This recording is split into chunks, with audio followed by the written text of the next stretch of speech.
Cerita sebelumnya diakhiri dengan ketertarikan seseorang terhadapnya dan ingin melihat Zeke secara langsung. Beralih ke 1 bulan kemudian di hari upacara pemberkatan. Zeke telah menghabiskan 1 bulan ini dengan terus berlatih tanpa henti agar dirinya tak terkalahkan. Dia juga dapat melihat semua statistik dari skillnya telah meningkat pesat dibandingkan duel dalam berpedang. Di saat yang sama pelayan pribadinya yang berada di luar mengingatkan agar tuannya bersiap karena 2 jam dari sekarang mereka akan berangkat.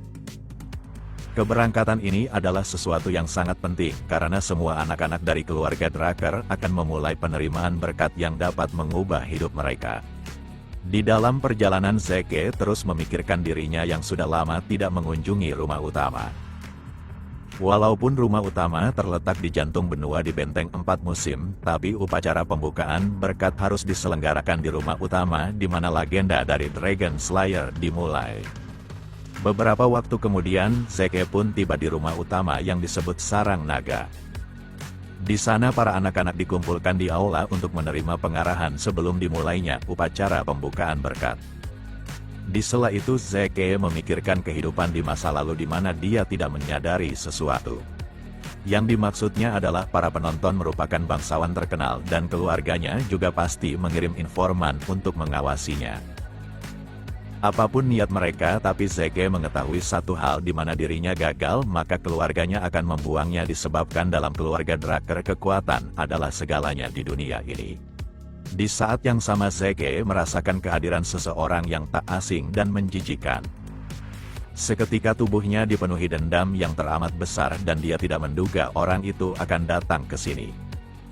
Sosok itu disambut dengan baik dan orang yang berjabat tangan dengannya menanyakan apakah ada anak yang menarik perhatiannya sehingga dia datang untuk melihat upacara yang dulunya selalu diabaikan.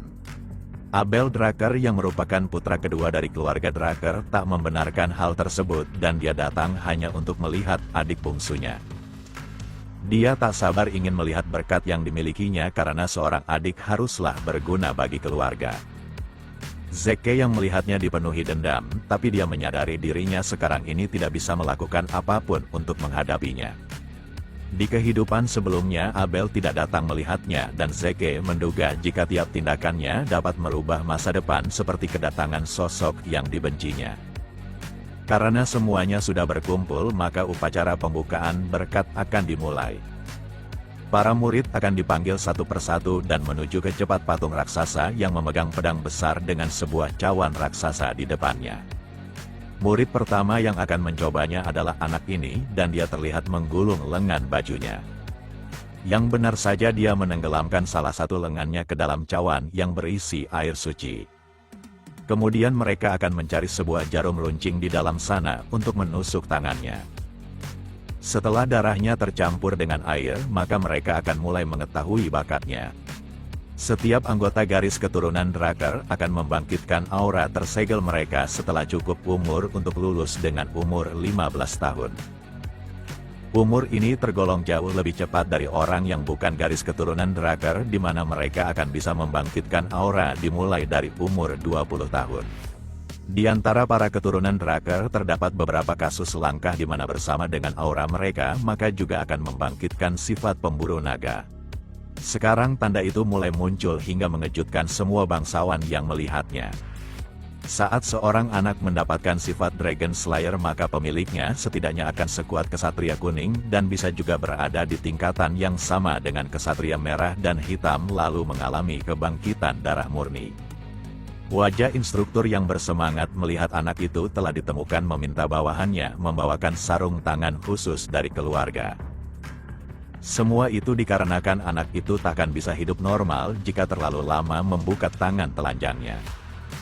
Begitu anak tersebut berhasil membuktikan bahwa mereka adalah keturunan darah murni, maka mereka akan dianugerahi nama Drucker, serta disediakan dukungan penuh dari keluarga dan keuntungan lainnya. Beberapa saat kemudian semua penonton mulai menunjukkan ketertarikan mereka terhadap seseorang.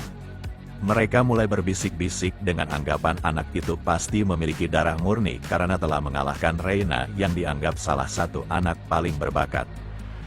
Anak yang mereka maksud adalah Zeke dan dia tak menyangka akan berdiri di hadapan patung jelek itu lagi.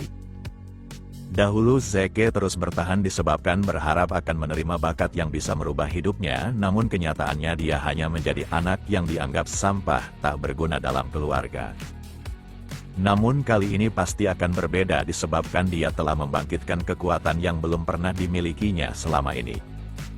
Tanpa membuang waktu lagi, Zeke pun memasukkan tangannya ke dalam cawan raksasa. Saat darahnya tercampur, maka patung itu mulai bereaksi. Zeke sangat kegirangan karena menanti hasil yang akan diterimanya. Akan tetapi patung itu hanya bereaksi dengan aneh dalam waktu yang lama. Semua orang mulai kebingungan akan apa yang terjadi disebabkan cahaya yang seharusnya ada di sana malah berhenti. Tak hanya orang-orang tapi instruktur dan Abel pun tak mengerti karena hal semacam ini belum pernah terjadi. Zeke pun mengeluarkan tangannya tanpa hasil apapun. Zeke tak menyangka dirinya akan cukup percaya diri dikarenakan ingin mengejutkan kakaknya, tapi dia seharusnya tidak berharap lebih dari upacara pembukaan berkat. Orang-orang masih kebingungan akan apa yang terjadi dan mereka mulai berpikiran jika Zeke gagal melakukan kebangkitan mana. Namun mereka telah mendengar jika Zeke telah mengalahkan Reina dan mereka pun menganggap jika bocah itu pastinya telah melakukan trik kotor untuk memenangkan duel. Saat Zeke tidak mempermasalahkan hal ini karena dia mengetahui banyak cara untuk menjadi lebih kuat, tapi sistem tiba-tiba saja muncul. Di mana sistem meminta maaf kepadanya disebabkan terjadinya error dalam proses sehingga semuanya menjadi terhambat. Beberapa saat kemudian patung itu mengeluarkan cahaya merah menunjukkan jika hal ini sangatlah langka. Semua orang mulai tertarik karena hal ini sudah jelas adalah kebangkitan darah murni seperti sebelumnya yang dimiliki Reina. Hanya saja cahaya merah itu seakan dikalahkan dengan cahaya emas yang mulai menyelimuti patung serta tubuh Zeke. Di sana Abel terus memperhatikan akan apa yang terjadi sebelum menyimpulkan sesuatu. Zeke telah menerima bakat yang langka dan ditambah dengan berkat naga miliknya, maka dia membangkitkan bakat baru yang tercampur adukan dan dinamakan kelas spesial yaitu Immortal. Semua orang yang berada di tempat ini kebingungan apakah hal ini termasuk dengan kebangkitan darah murni dikarenakan adanya cahaya merah walau berubah menjadi emas. Zeke memahami keraguan semua orang disebabkan hal ini belum pernah terjadi, tapi dia tak boleh membuat kasus langka ini menjadi kerugiannya agar dia tetap mendapatkan keuntungan serta dukungan dari keluarga. Makin lama orang-orang mulai berpikiran jika pedang patung itu mungkin saja rusak dengan memberikan hasil yang tidak seharusnya. Di sela keraguan semua orang, Abel menyela dan mempertanyakan kenapa orang-orang tampak tegang padahal keluarga Drakkar mendapatkan 2 orang darah murni. Hal semacam ini seharusnya dirayakan karena keluarga ini pasti akan lebih berjaya jika diisi generasi berbakat. Orang-orang yang mendengar hal itu saling menatap satu sama lain. Akan tetapi orang yang mengatakan hal itu adalah Abel, maka mereka yakin dirinya pasti tidak akan salah. Lalu Abel meminta instruktur untuk memberikan sarung tangan khusus keluarga kepada Zeke. Bantuan yang diberikan oleh Abel membuat Zeke sangat kesal karena hal ini dianggapnya sesuatu yang menjijikkan. Setelah semua anak telah selesai melakukan upacara pembukaan berkat, maka instruktur berharap semua tamu dan para murid dapat menikmati perjamuan yang sudah disediakan. Saat semua murid merayakannya, maka Zeke berniat untuk pergi dan kembali berlatih. Hanya saja Abel berada di sana dengan mempertanyakan kenapa adiknya harus pergi sebelum pesta belum selesai. Zeke tak menyangka sosok itu akan berinteraksi dengannya secepat ini. Abel mengulurkan tangannya sambil memberi selamat atas penerimaan darah murni milik Zeke. Di sana Zeke hanya bisa tertawa polos karena saat dia menolaknya maka Abel akan secara terang-terangan memusuhinya. Untuk sekarang dia akan menahan amarahnya dengan mengikuti permainan ini. Namun saat ingin menggapai tangannya, Zeke tiba-tiba saja teringat akan masa lalunya. Dia pun menolak jabat tangan itu karena melakukan hal semacam ini dengan musuh merupakan sesuatu yang menunjukkan betapa lemah dirinya. Abel yang melihat tingkah Zeke mengatakan jika dia tak perlu bersikap canggung terhadapnya. Meski begitu Zeke takkan sudi menjabat tangannya. Lalu Abel beranjak pergi karena dia sudah lega dapat melihat wajah adiknya. Mulai dari sekarang mereka mungkin saja akan sering bertemu dan berharap dapat akrab. Walau Abel hanya menyentuhnya, tapi Zeke benar-benar sangatlah marah. Semua bangsawan mulai berharap banyak akan pencapaian Zeke di masa depan disebabkan cahaya emas baru terlihat sepanjang sejarah. Setelah sampai di kamarnya, Zeke melepaskan semua perlengkapannya.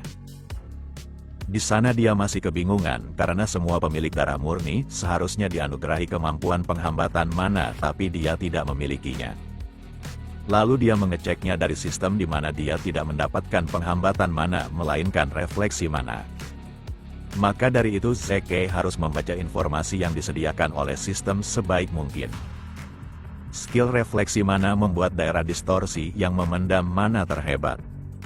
Sebelumnya Zeke memiliki kelas penyembuhan dan sekarang beralih ke kelas immortal. Namun Zeke masih kebingungan akan apa yang terjadi dan dia harus memikirkan semuanya kembali. Semua yang lulus memiliki warna kebangkitan biasa dengan aura biru. Hanya Reina yang memiliki cahaya merah menunjukkan jika dia adalah pemilik berkat darah murni. Awalnya Zeke juga memiliki warna merah, tapi kenapa malah berubah menjadi emas? Menurut sistem telah terjadi error, dan saat dia memasukkan kembali informasi kepada patung kuno maka patung perunggu tersebut mulai bereaksi. Lalu Zeke tertawa karena dia mulai memahami semuanya. Di mana patung perunggu bukanlah benda yang menentukan kebangkitan seseorang, melainkan patung itu hanya menentukan posisi kelas penggunanya di mana warna merah untuk kelas langka dan warna emas untuk kelas spesial. Patung perunggu merupakan relik kuno yang digunakan dari sebelum adanya leluhur Drakkar. Konsep kelas tidak ada di zaman ini, dan hanya ada di dalam sistem, jadi patung tersebut hanya digunakan untuk memeriksa apakah penggunanya sudah dibangkitkan maupun belum. Selama ini tidak ada yang menyadari hal tersebut, dan hanya menganggap patung itu adalah penyebab kebangkitan, padahal patung tersebut hanyalah sebuah pengecekan belaka.